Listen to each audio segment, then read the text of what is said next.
In the wake of the 2020 presidential election, I believed that challenging the results on behalf of President Trump should be pursued in a just and legal way.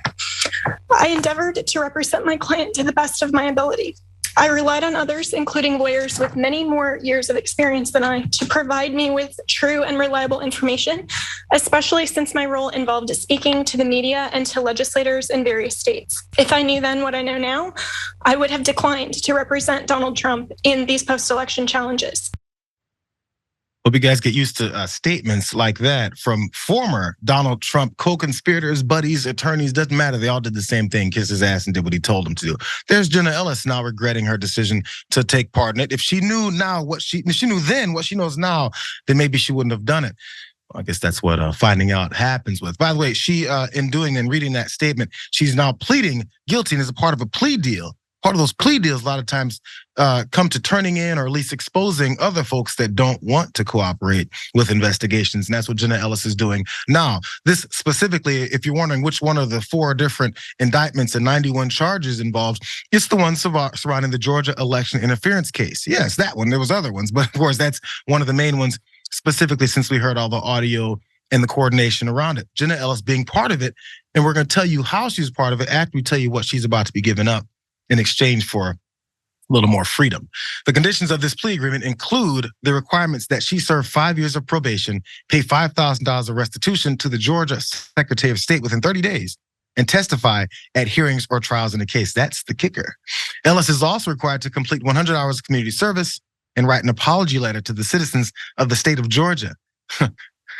Ellis has also agreed to provide any requested documents or evidence, not post about the case on social media, and not have any communication with any witnesses or the media until that case has been closed. That one particular part of it always, whenever they make an adult who's taken part in a serious crime like this write an apology letter, it seems very Bart Simpson writing it over and over on the chalkboard in the opening of The Simpsons to me. I don't know what it really does, but fine. If it's an inconvenience, I'll take it for them. A little bit more of it, because she was the one that was always standing next to Rudy Giuliani. I mean, despite the farts, despite the misinformation, despite the lies, despite the dripping hair oil or whatever the hell it was. Shoe polish. That's right. It was I forget the brand. It's a squeezy brand.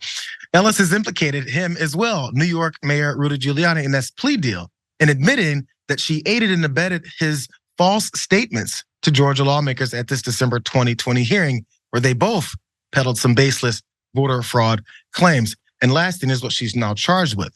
2 charges in this sweeping case brought by Fani Willis: violating the state's RICO Act, soliciting the violation of oath by a public officer, and Ellis's solicitation charge is linked to her attendance, as she mentioned, I believe, at that Georgia State Judiciary Subcommittee hearing where there was some false claims of election fraud. They pushed them and they pushed them confidently, but apparently Viviana, she couldn't know. I had no idea that interfering with lawful elections wasn't gonna get me the clout and attention that I wanted, and instead I'm in trouble. I got caught. I don't know. Blonde tears don't have an effect on me, I'm sorry. It works in courtrooms. I guess it works with police departments. It works with. They're used to it working, Jayar. They're used to it working. That's why she tried it. They weren't even real tears, Jenna. Are you saying it was sad when they get caught? Everyone's sad when they get caught. Come on, I'm sorry I got caught. That's what her little Bart Simpson chalkboard's gonna say. This is what I keep seeing though, and I'm always been, just to introduce you to at least my perspective on Donald Trump. I'm hopeful and I'm not expecting. So how many more people will flip? Well, last week I just talked about Sidney Powell just flipped. His former attorney way back early on during his administration, he flipped.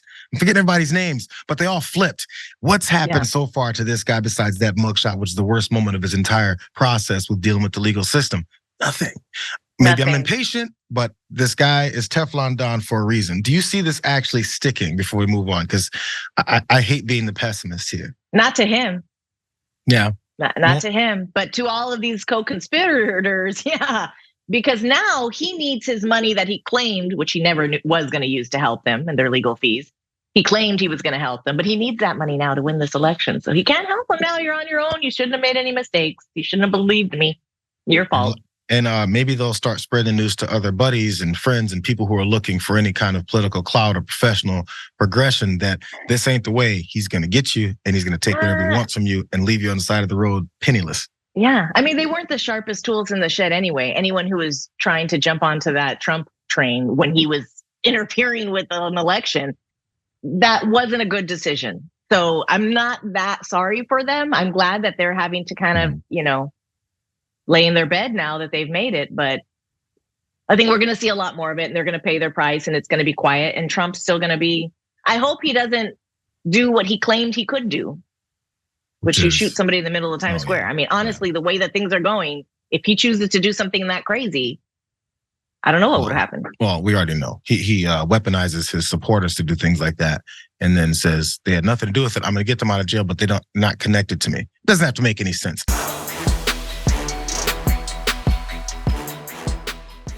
Check out the Damage Report podcast each day, wherever you get your podcasts, whether Pocket Casts or Stitcher or iTunes. You can join me as I give you the news and stories you want, with a range of co-hosts and interview guests jumping in on the fun each day. Again, that's the Damage Report, wherever you get your podcasts. And if you get them at iTunes, don't forget to rate and review. Sometimes I'll read them live on the show.